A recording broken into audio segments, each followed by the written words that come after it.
পাকিস্তান এই বিশ্বকাপের যে সেকেন্ড বা সুপার 8 গ্রুপ ছিল, সেই গ্রুপের লাস্ট যে ম্যাচ ছিল সেই ম্যাচটি জিতেছে বটে, কিন্তু আসলে হেরেছে।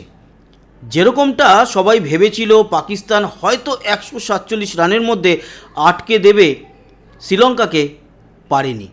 আর এটাও আপনাদের জানিয়ে রাখি, শ্রীলঙ্কা একেবারে জেতার দোরগোড়ায় চলে এসেছিল। লাস্টে বাকি ছিল 6 বলে 28 রান, সেখান থেকে দাসুম সানাকা অধিনায়ক এমন মার মেরেছে, লাস্টে গিয়ে 2 বলে মাত্র 6 রান, সেটুকু করতে পারেনি, দুর্ভাগ্য। কিন্তু শ্রীলঙ্কা তো আগেই এই বিশ্বকাপ থেকে বিদায় নিয়েছে, তারপরে তারা পাকিস্তানকেও রাস্তা দেখিয়ে দিয়েছে। যদি আজকে শ্রীলঙ্কা জেতেনি কোনো অসুবিধা নেই, কিন্তু 147 রানের আগে অল আউট হয়ে যেত বা 147 রান করতে না পারতো, তাহলে অনেকগুলো কথা উঠে আসতো শ্রীলঙ্কার নামে। অনেকেই বলবে কিসের কথা, এখানে তো শ্রীলঙ্কার হারুক বা জিতুক কোনো লাভ ছিল না। লাভ ছিল। যদি পাকিস্তান সেমিফাইনালে যেত তাহলে শ্রীলঙ্কার একটা বহির্বিশ্বে লাভ কী ছিল, সেমিফাইনাল একটা অন্তত হতো শ্রীলঙ্কায়। আর কথা সেই কারণেই উঠত। তার কারণ প্রথম ইনিংসে যখন পাকিস্তান ব্যাট করতে নামে, আপনাদের বলে রাখি, শ্রীলঙ্কা কিন্তু টসে জিতেছিল, জিতে পাকিস্তানকে ব্যাট করতে নামায় এবং পাকিস্তান ব্যাট করে 212 রান টার্গেট দেয়। তখন হিসাব দাঁড়িয়ে যায় যে 147 রানের মধ্যে যদি পাকিস্তান এই ম্যাচটা শেষ করে দিতে পারে, মানে মিনিমাম 65 রানে ম্যাচটা জিততে পারে, তাহলে পাকিস্তান যেতে পারবে 3 পয়েন্ট নিয়ে সেমিফাইনালে। নিউজিল্যান্ডও কিন্তু এই ম্যাচের উপরে নজর রাখছিল, তার কারণ তাদের স্বার্থ ছিল আমাদের ইডেনেরও। আসছি সেই বিষয়। তার আগে বলে রাখি, এই ম্যাচের যে 4 জনকে নিয়ে আলোচনা না করলেই নয়, সেই 4 জনের কথা। 1, সাহেবজাদা ফারহান, ও আজকে আবারও একটি 100 করেছে 53 বলে এবং অসাধারণ খেলেছে। একই ওয়ার্ল্ড কাপে দুটো 100 এর আগে কেউ করতে পারেনি, ও করে দেখিয়ে দিয়েছে। তার জন্য সে প্রশংসার দাবি রাখে। আর আজকে ওপেনিংয়ে নেমেছিল অনেক দিন বাদে ফখর জামান অনবদ্য ইনিংস খেলেছিল। একটা সময় মনে হচ্ছিল এরা দুজনে মিলেই বোধহয় ইনিংস শেষ করবে আর 250 উপরে টার্গেট নিয়ে চলে যাবে। সেটা হয়তো হয়নি, 212 আটকে গেছে, কিন্তু ফখর জামানের 42 বলে 84 রানটা অনবদ্য ছিল। অন্যদিকে রত্নায়কে অসাধারণ খেলেছে, 3টে 4, 4টে 6 এরকম কিছু একটা করে ও হাফ সেঞ্চুরি করেছে, না 38 আর ওরকম একটা কিছু করেছে, ভালো খেলেছে। কিন্তু দাসুম সানাকা 76 রান, 8খানা 6 মেরেছে, 2-3টে 4, 8খানা 6, ও তো জিতিয়ে দিয়েছিল। আর একটা 6, 2 বলে 6 রান বাকি ছিল, একটা 6 মারতে পারলে ম্যাচটা জিতে যেত। জেতেনি, হেরেছে। তারা আগেই বিশ্বকাপ থেকে বিদায় নিয়েছে, মানে সেমিফাইনালে যেতে পারবে না, কিন্তু যেতে যেতেও পাকিস্তানকে নিয়ে একসাথে বেরিয়েছে। তার মানে একমাত্র এই বিশ্বকাপে আশা রইল এই এশিয়ার যে এতগুলো দল, ভারত, বাংলাদেশ তো নেই এই মুহূর্তে, আফগানিস্তান, পাকিস্তান, নেপাল, শ্রীলঙ্কা এবং আমরা ইউএইকেও ধরতে পারি, তারপরে ওমানকেও ধরতে পারি। সব দল মিলিয়ে একমাত্র ভারত এই মুহূর্তে সামান্য হলেও টিকে আছে। কালকের ম্যাচটা হচ্ছে গিয়ে বিরাট ভাইটাল। ওয়েস্ট ইন্ডিজ যদি জিতে যায় তাহলে এশিয়ার আর কোনো দল এই বিশ্বকাপে থাকলো না, কিন্তু সেটা হবে বলেও মনে করছি না। ভারত জিতবে। সমস্ত আলোচনায় আসব এবং আমরা আজকের এই যে ম্যাচটি হয়েছে সেই ম্যাচটির ছোট্ট করে একটু সামারি বলুন বা স্কোর কার্ড বলুন দেখে নেব। যেরকমটা বললাম, প্রথমে ব্যাট করতে নেমে পাকিস্তান 20 ওভারে 8 উইকেট হারিয়ে 212 রান তোলে। শ্রীলঙ্কা 20 ওভারে 6 উইকেট হারিয়ে 207 রান তোলে। পাকিস্তান 5 রানে জয়লাভ করেছে, কিন্তু এই জয় সেই জয় নয়। যদি 147 রানের মধ্যে শ্রীলঙ্কাকে আটকে দিতে পারতো, তাহলে সেমিফাইনাল খেলতে পারতো, কিন্তু নিউজিল্যান্ড পৌঁছে গেছে সেমিফাইনালে এবং ইংল্যান্ড ওই গ্রুপ থেকে পৌঁছে গেছে। এই গ্রুপ থেকে মানে আমাদের গ্রুপ থেকে অলরেডি পৌঁছে গেছে সাউথ আফ্রিকা। এখন শুধু একটা জায়গা খালি রয়েছে, সেই জায়গায় নয় ইন্ডিয়া নয় ওয়েস্ট ইন্ডিজ পৌঁছাবে।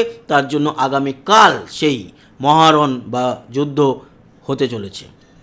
পাকিস্তানের হয়ে উল্লেখযোগ্য সাহিবজাদা ফারহান 60 বলে 100, কিন্তু তার আগে ওই 53-54 বলেই 100 করেছিল। 9খানা 4 5খানা 6, মানে অসাধারণ খেলেছে। 42 বলে 84 ফখর জামান, 9টা 4 4টে 6। আর ওদের মধ্যে উল্লেখযোগ্য কেউ 2 অঙ্কের রানে পৌঁছাতে পারেনি। শ্রীলঙ্কার যারা ভালো বল করেছে তাদের মধ্যে মধুশঙ্কা 4 ওভার বল করে 33 রান দিয়ে 3টে উইকেট নিয়েছে এবং 1টা উইকেট নিয়েছে দুষ্মন্ত চামিরা। আর দাসুন সানাকা ক্যাপ্টেন, সেও কিন্তু 2টো উইকেট নিয়েছে। আমি জানি না এখনও পর্যন্ত কে প্লেয়ার অফ দ্য ম্যাচ হয়েছে, তবে হারলেও আমার মনে হয় প্লেয়ার অফ দ্য ম্যাচ হওয়া উচিত দাসুন সানাকার। আমি একবার রিফ্রেশ মারব, দেখব কে প্লেয়ার অফ দ্য ম্যাচ হয়েছে। না, সাহিবজাদা ফারহানকে দিয়েছে যেহেতু পাকিস্তান ম্যাচটা জিতেছে, কিন্তু আমার মতে আজকে দাসুন সানাকা হচ্ছে প্লেয়ার অফ দ্য ম্যাচ। এবার আমরা অন্যান্য আলোচনায় আসি।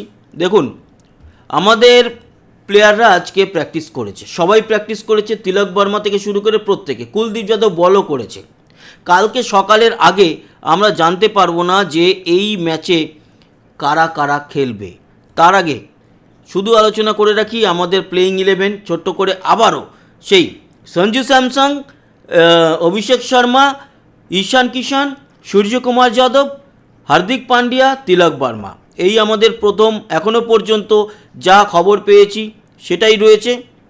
আর দ্বিতীয় সেটে যে আমাদের 5 জন রয়েছে সেখানে শিবম দুবে, অক্ষর প্যাটেল, অর্শদীপ সিং, জসপ্রীত বুমরা এবং বরুণ চক্রবর্তী, এই কজনই কিন্তু রয়েছে। অতএব এখনও পর্যন্ত কোনো চেঞ্জের খবর আমাদের কাছে আসেনি। এবার আমরা যেই বিষয়টা নিয়ে আলোচনা করব সেটা হচ্ছে কালকের যে 2টো ম্যাচ আছে সেই 2টো ম্যাচের কি পরিস্থিতি এবং আমরা টেবিল নিয়ে আলোচনা করব। তো কালকের একটা ম্যাচ রয়েছে যেটা দুপুর 3টে থেকে জিম্বাবুয়ে বনাম সাউথ আফ্রিকা। এই ম্যাচটার কোনো গুরুত্বই নেই, কারণ সাউথ আফ্রিকা অলরেডি পৌঁছে গেছে আর জিম্বাবুয়ে অলরেডি চলে গেছে এই টুর্নামেন্ট ছেড়ে। আর এখানেও বলা হচ্ছে 8% জিম্বাবুয়ে কালকের ম্যাচটা জিততে পারে আর 92% সাউথ আফ্রিকা জিততে পারে। সাউথ আফ্রিকায় জিতবে, 6 পয়েন্ট নিয়ে তারা 1 নম্বর জায়গায় যাবে এবং নিউজিল্যান্ডের সঙ্গে তার সেমিফাইনাল হবে। এই ম্যাচটি হবে কালকে অরুণ জেটলি স্টেডিয়াম দিল্লিতে। আর দ্বিতীয় ম্যাচ যেটা সেটা হতে চলেছে আগামীকাল ইডেনে, ইন্ডিয়া বনাম ওয়েস্ট ইন্ডিজ। ইন্ডিয়ার জেতার চান্স এখন বলছে 77%, ওয়েস্ট ইন্ডিজের 23%। এবার আপনাদের জানাই ইডেনও কেন নজর রেখেছিল এই আজকে পাকিস্তান বনাম শ্রীলঙ্কার ম্যাচের দিকে। কেন, তার কারণটা জানিয়ে রাখি। যদি আজকে পাকিস্তান 147 রানের মধ্যে শ্রীলঙ্কাকে হারিয়ে দিত তাহলে পাকিস্তান চলে যেত সেমিফাইনালে, আর সেক্ষেত্রে সেমিফাইনাল হতো পাকিস্তান বনাম সাউথ আফ্রিকা, যেই ম্যাচটি অর্গানাইজ করতো শ্রীলঙ্কা এবং সেটা প্রেমদাসা স্টেডিয়ামে হতো, আর সেই সেমিফাইনাল ইডেনে না হয়ে চলে যেত শ্রীলঙ্কাতে। ফলে আমাদের ইডেনও তাকিয়েছিল সেদিকে। আর যেহেতু পাকিস্তান পৌঁছাতে পারলো না সেমিফাইনালে, তাই সেই সেমিফাইনালটি যেই সেমিফাইনাল হবে নিউজিল্যান্ড বনাম সাউথ আফ্রিকা, সেটি কিন্তু অর্গানাইজ করবে ইডেন এবং সেই ম্যাচ আমরা ইডেনের মাটিতে দেখতে চলেছি। তবে তার আগে তো আগামীকালকের ম্যাচ রয়েইছে। এবার আমরা শেষ করব হচ্ছে গিয়ে এই কেন বললাম পয়েন্টস টেবিলের ব্যাপারটা, জাস্ট আপনাদেরকে একবার দেখিয়ে দিই পয়েন্টস টেবিলটা কেন উল্লেখযোগ্য। দেখুন, এই হচ্ছে পয়েন্টস টেবিল। আমাদের গ্রুপ নিয়ে আলোচনা করে লাভ নেই, আমাদের গ্রুপের অবস্থা ওখানেই দাঁড়িয়ে আছে। কালকে হচ্ছে actually quarter final, West Indies আর ইন্ডিয়ার মধ্যে যে জিতবে তারাই চ্যাম্পিয়ন, মাফ করবেন, মানে সেমিফাইনালে যাবে, সেমিফাইনালিস্ট। আর এদিকে যেটা দাঁড়ালো সেটা আমি একবার রিফ্রেশ মেরে নিই, তাহলে বুঝতে পারবেন। সেকেন্ড গ্রুপে যেটা দাঁড়ালো নিউজিল্যান্ড এবং পাকিস্তান দুজনেই 3 পয়েন্ট করে, কিন্তু যেহেতু ওই টার্গেট অ্যাচিভ করতে পারেনি তার জন্য মাইনাসে থেকে গেল নেট রান রেট পাকিস্তানের, এবং প্লাস নেট রান রেট নিয়ে একই পয়েন্টস পেয়ে নিউজিল্যান্ড চলে গেল সেমিফাইনালে মুখোমুখি হবে সাউথ আফ্রিকার। তো এই ছিল বন্ধুরা আজকের ম্যাচের আপডেট এবং ওয়ার্ল্ড কাপের আপডেট। আশা করি এই ইনফরমেশনগুলো কাজে লাগলো। সাবস্ক্রাইব করে আমাদের সঙ্গে থাকবেন, লাইক আর শেয়ার করবেন। কালকে দেখা হচ্ছে আবার, ততক্ষণের মতো টাটা।